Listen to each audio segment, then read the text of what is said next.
When I caught my reflection in the window, my tired eyes, the worn-out clothes, the way I faded into the background, I couldn't help the wave of self-loathing that crashed over me.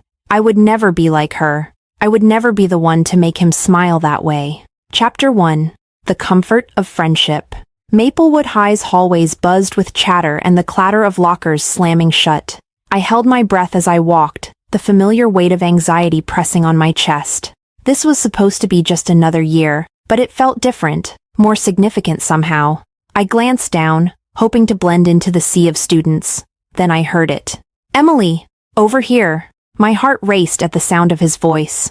Ryan Thompson, my best friend since kindergarten, stood by his locker, grinning like he had no care in the world. That smile, the one that lit up his entire face, had always made me feel warm, but now it set off a storm in my chest. I willed myself to breathe. "Calm down, Emily." I forced a smile and walked over. "Morning, Ryan." Before I knew it, his arm was draped over my shoulders. A friendly, casual gesture, one he'd done 1,000 times before.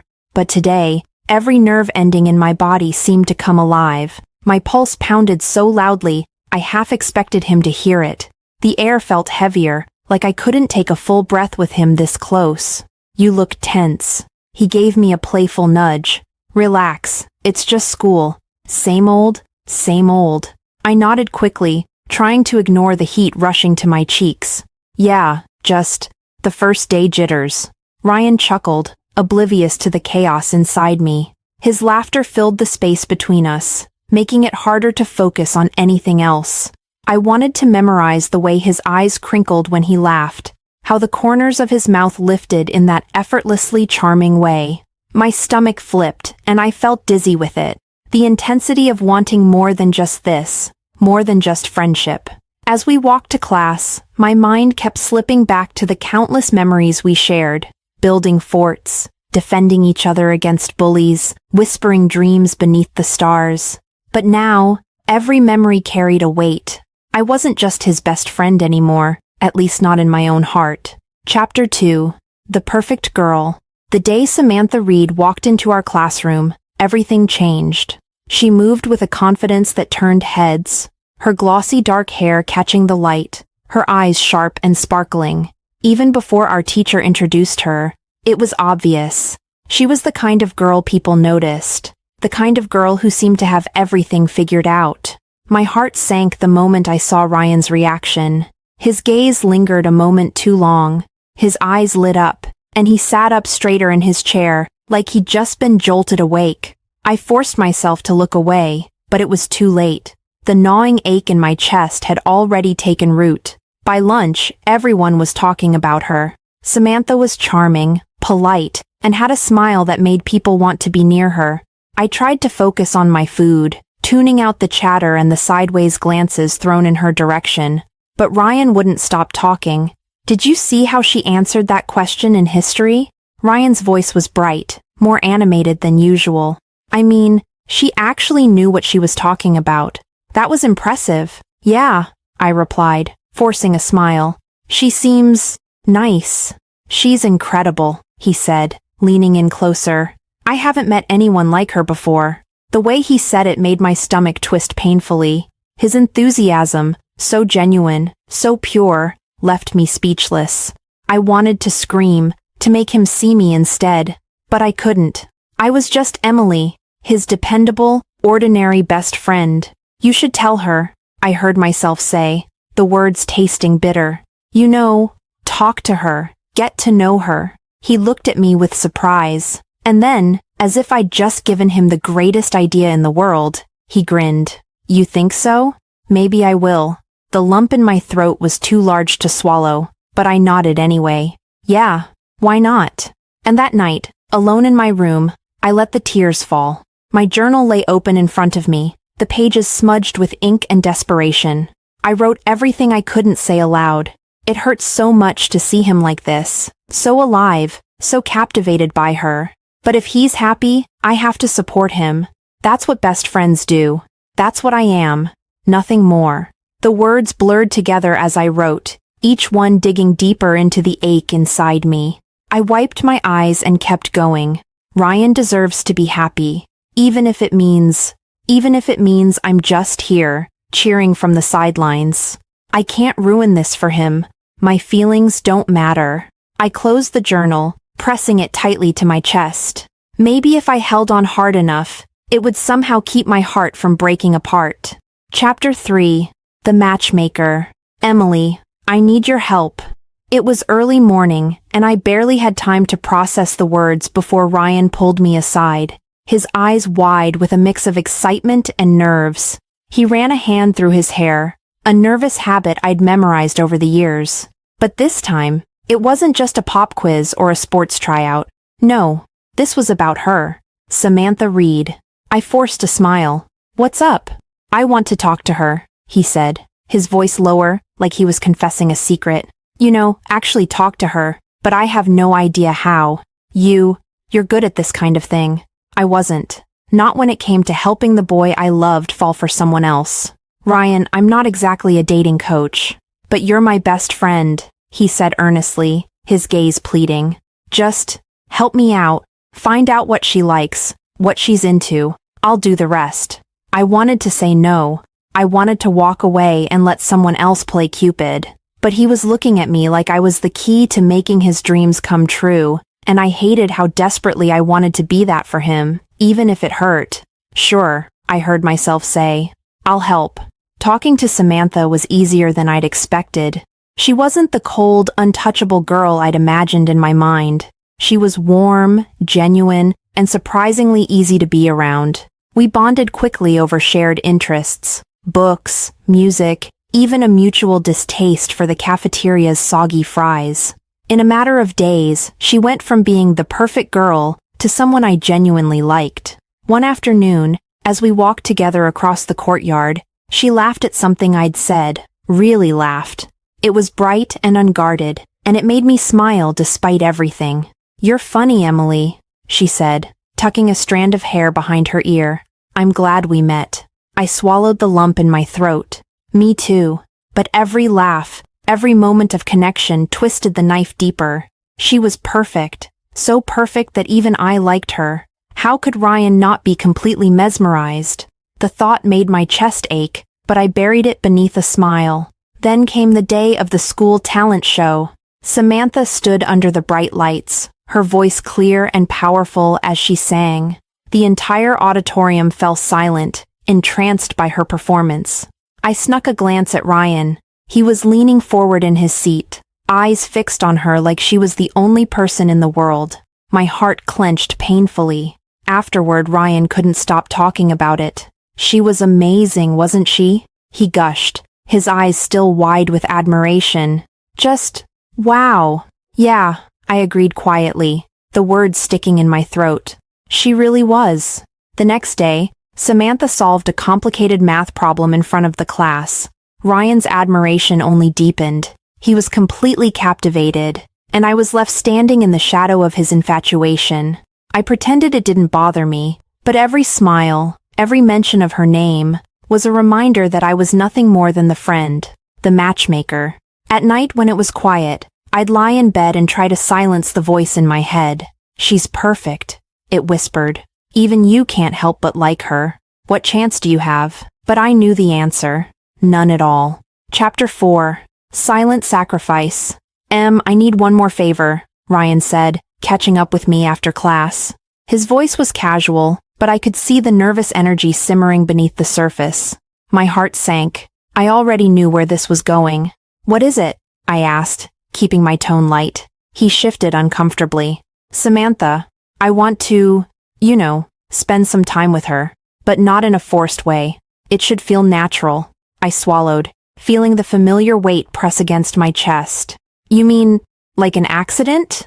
Exactly, he said, his face lighting up. You always get it. I was thinking, if something happened and I was just there to help, it'd be perfect. His excitement twisted the knife a little deeper, but I forced a smile. Okay, I'll think of something. 2 days later, the plan unfolded. Samantha's car, a beat-up old sedan, conveniently, wouldn't start in the school parking lot. It was a simple trick, a loose wire I'd managed to arrange with a bit of online research and trembling hands. I watched from a distance as Ryan approached her, pretending to be surprised. "Need a hand?" he asked, trying for a confident smile. Samantha looked up, her expression a mix of frustration and relief. "Yes, please. I think it's dead. Let me take a look," Ryan offered, though I knew he barely understood anything about cars. It didn't matter. This was his moment, and he knew it.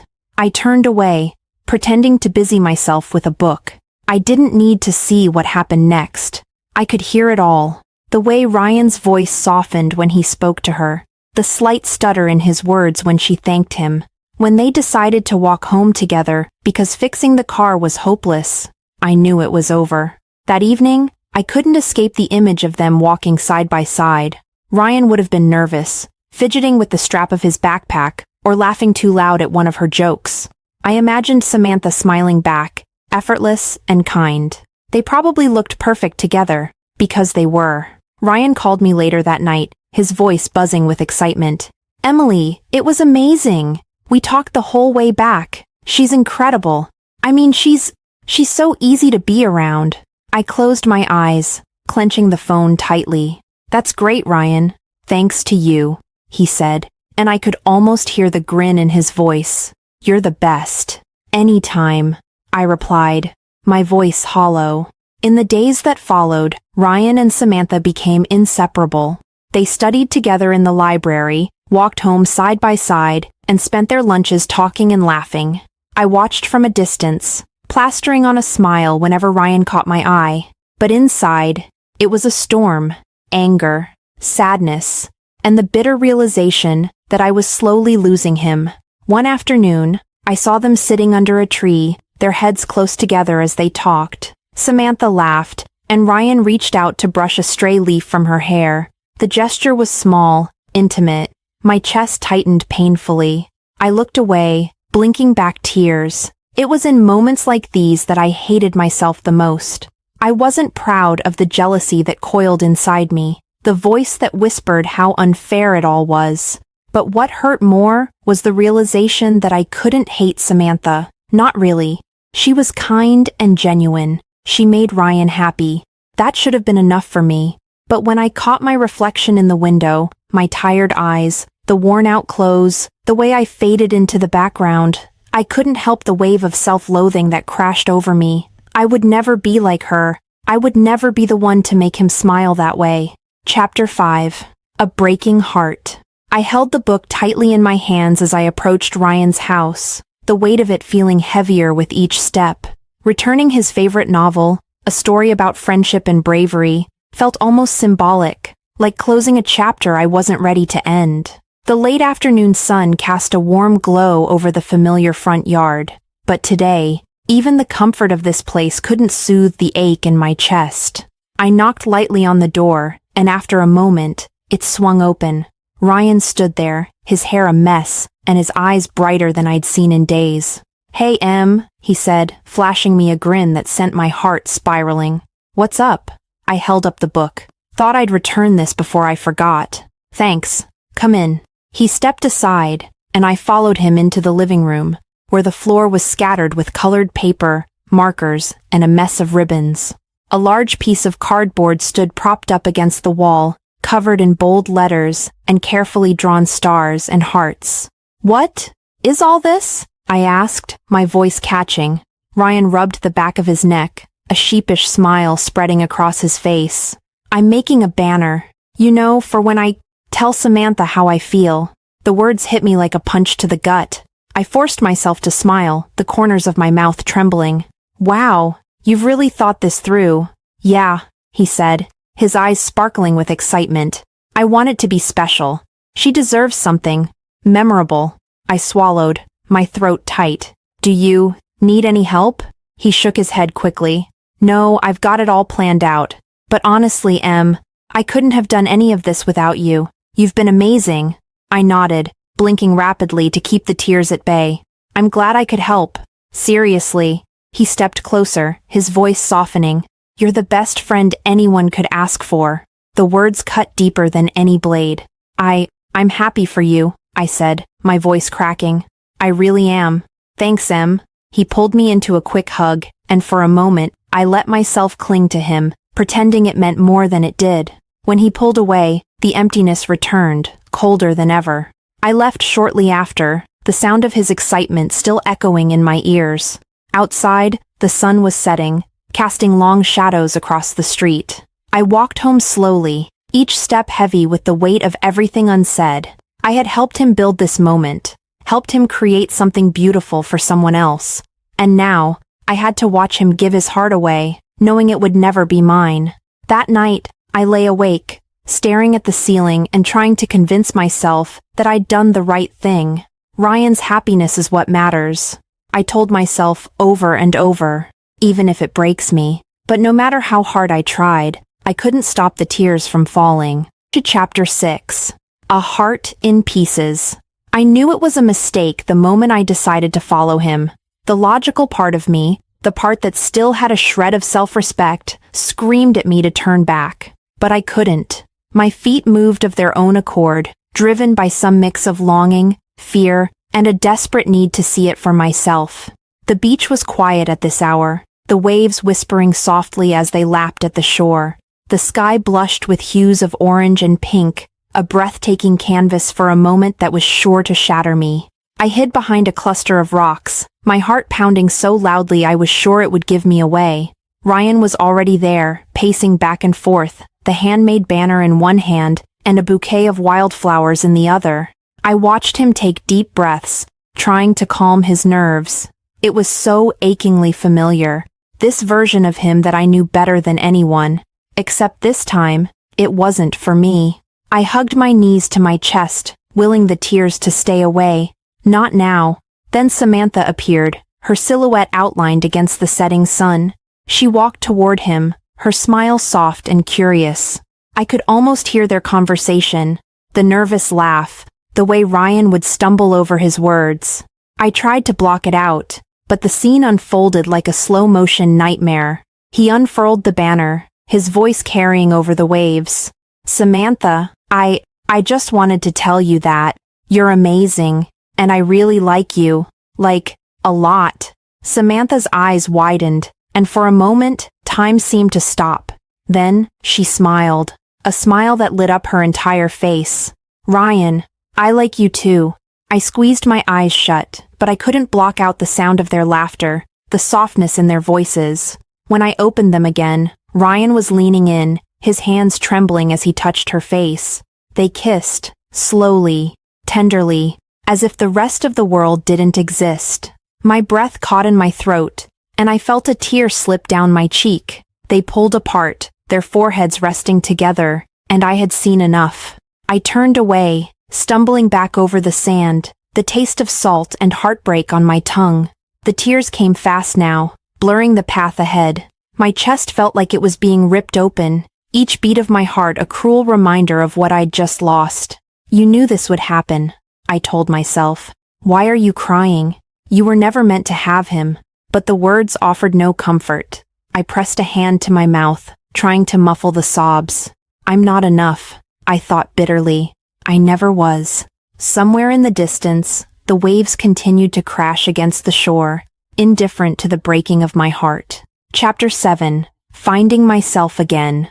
I stumbled into my room and collapsed onto my bed, the weight of the day crashing over me.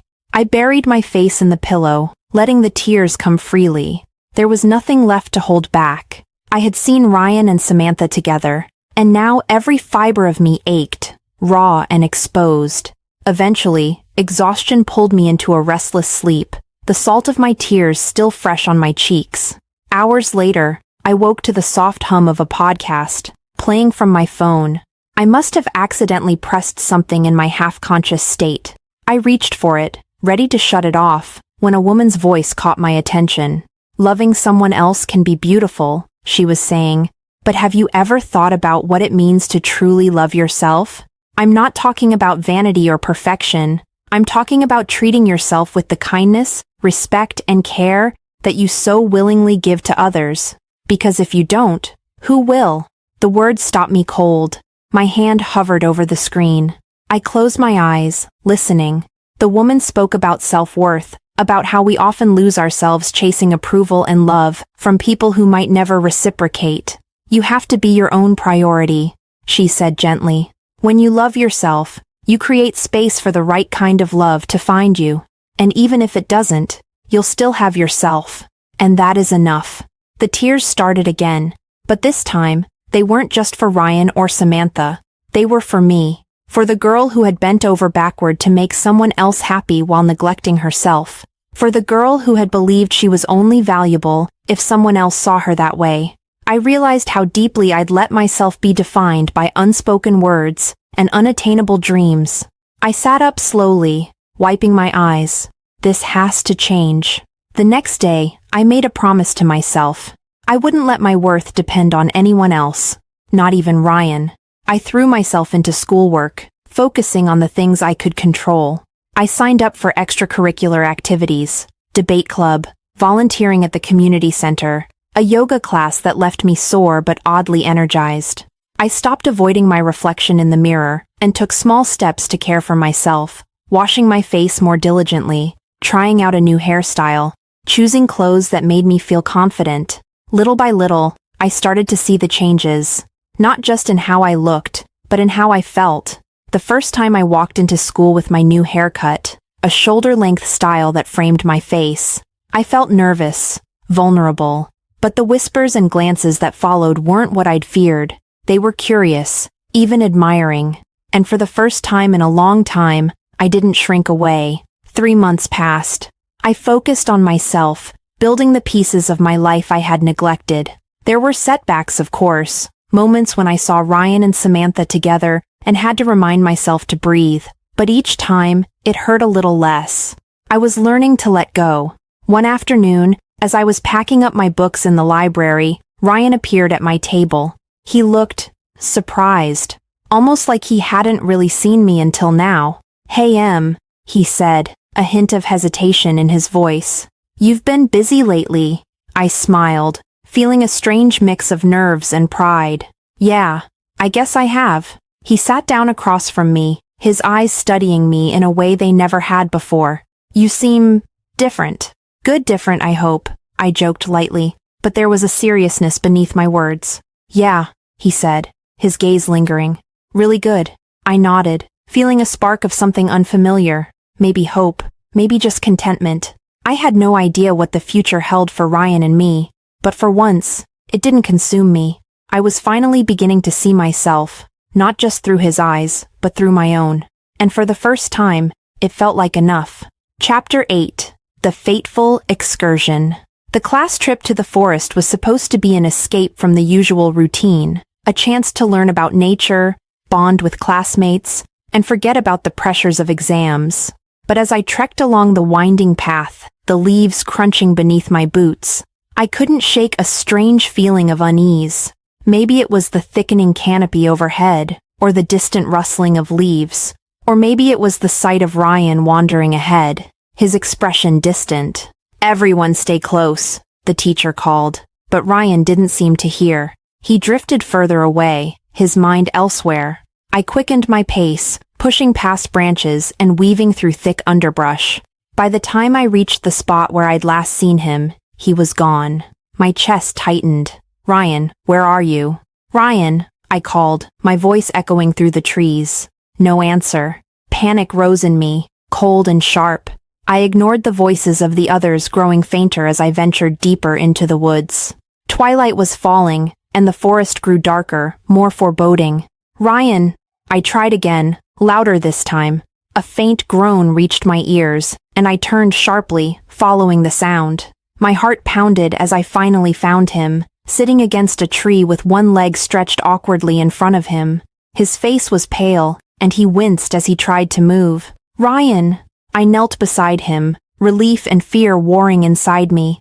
"What happened?" He gave me a sheepish smile, though pain flickered in his eyes. "I guess I slipped." "Classic me, huh?" I shook my head, trying to keep my voice steady. "You're lucky it wasn't worse." "Let me see." As gently as I could, I examined his leg. There was a nasty scrape on his knee, and it was already starting to swell. "You can't walk on this," I said softly. "Great," he muttered, attempting a laugh. "Now I'm officially the guy who gets lost and needs rescuing." "It's okay," I said. tearing a strip of fabric from my shirt to wrap around his knee. "We've been here before, remember?" His eyes met mine, a hint of surprise flashing in them. "The camping trip when we were 10? "Yeah," I said, smiling despite myself. "You insisted we'd find treasure if we wandered off the trail. Instead, we got lost for hours. And you cried because you thought we'd be stuck forever," he said, his voice softening. "I did not," I protested, but a laugh escaped me. "Okay, maybe a little." We both fell silent, the memory hanging between us. I tied the makeshift bandage tightly, careful not to hurt him. When I looked up, he was staring at me, his expression unreadable. For a moment, the darkness around us faded away, leaving just the two of us. "Emily," he said quietly, "why have you been so distant lately?" I bit my lip, my fingers still resting on his leg. "I haven't been distant." "You have." His voice was low, almost a whisper. "It's like, I don't know, we used to talk about everything." "I guess things change," I said, avoiding his gaze. "People change." "Is it because of Samantha?" he asked, his eyes searching mine. I shook my head, trying to suppress the wave of emotions threatening to surface. "It's not about her, Ryan. It's about me." He looked at me for a long moment, and I felt a heat rising in my cheeks. There was something fragile, something unspoken between us, and it made the air feel heavy.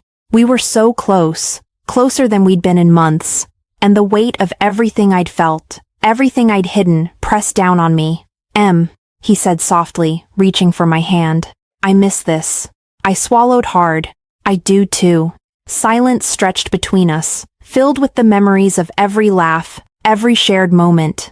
The warmth of his hand on mine sent a jolt through me, and I quickly looked away. The forest around us seemed to hold its breath. When I finally met his gaze again, there was something in it I couldn't quite place, something that made my heart race. "Let's get you back," I said, my voice shaking slightly. "We need to find the others." "Yeah," he agreed, but neither of us moved. The air crackled with a strange tension, something between the past and whatever lay ahead. It was unfamiliar, awkward, and painfully real. Chapter 9. The Truth Unfolds. The sun was dipping low in the sky when I heard a knock on the door. I opened it to find Ryan standing there, hands shoved deep into his pockets, a hesitant smile on his lips. The golden light of the evening softened his features, but there was a tension in his eyes I hadn't seen before. "Hey, Em," he said quietly. "Want to go for a walk?" I nodded, unable to find my voice. We walked in silence at first, the familiar path leading us to the old park, where we'd spent countless afternoons as kids. The swings creaked softly in the breeze, and memories of our childhood laughter seemed to linger in the air. We sat on the bench near the playground, neither of us speaking. I could feel his gaze on me, but I kept my eyes on the ground. Finally, I broke the silence, my voice low. "Isn't this risky? Won't Samantha mind?" He took a deep breath. "I don't think she'd care." I frowned, glancing at him. "What do you mean?" "I broke up with her," he said, his tone matter-of-fact, but there was a hint of sadness beneath it. For a second, I couldn't process the words. My heart leapt, a mix of relief and disbelief surging through me, but I forced myself to stay calm. "What? But you two have only been together for a few months." He leaned back against the bench, staring up at the sky. "I thought I liked her," he admitted, his voice raw. "And maybe I did, but something always felt off. I was trying to make it work, but it never felt right. It's weird, you know," he continued, leaning forward with his elbows on his knees. "You think you know what you want, and then everything shifts." I guess I realized I wasn't as into her as I thought. I nodded slowly, trying to suppress the hope building in my chest. "So, you just stopped liking her?" "It wasn't that simple," he said, his voice low. "I tried to make it work. I really did. But I kept feeling like something was missing." I swallowed, my pulse quickening. "Something or someone?" He looked at me, his eyes searching mine. There's someone else. Someone I can't stop thinking about." The words hung in the air, heavy and charged. My heart felt like it was beating out of my chest. "Oh," I managed to say, trying to sound casual even as my hands trembled. "So, who is it?" Ryan hesitated, a small smile playing on his lips, but there was nothing playful in his eyes, only vulnerability. "You know what's crazy?" he said softly. "I thought being with Samantha would make everything fall into place, but it didn't. Because every time I was with her, I was thinking about someone else." I felt my breath catch. "Ryan, it's true." He leaned back against the bench, closing his eyes briefly. I'd see something and want to tell her about it, but then I'd think, no, Emily would find this hilarious. I'd hear a song and wonder if you'd like it. I'd look for you, even when I was with her. I turned away, the weight of his words pressing down on me. "Ryan, don't." "I know," he interrupted, his voice thick with emotion. "I'm probably the worst for saying this, but I couldn't keep pretending. I kept thinking about you, Em. Always you." Silence fell over us, heavy and expectant. I felt tears pricking my eyes, my heart a mix of longing and disbelief. "Ryan, I found the letter," he said suddenly, pulling a crumpled piece of paper from his pocket. My letter, the one I'd poured my heart into and slipped into his book so long ago. You read it?" My voice trembled. "Yeah," he said, his voice barely above a whisper. "I didn't understand it then, but now, I do." He reached for my hand, his touch warm and steady. "Emily, can we try again? I'm sorry for being an idiot. I miss you." Tears streamed down my cheeks as I nodded. "I missed you too." Ryan's hand tightened around mine. For a moment, we sat there, suspended in a fragile, beautiful moment of understanding. When I turned to look at him, he leaned in slowly, his lips brushing my cheek softly. The world faded away, leaving just the two of us.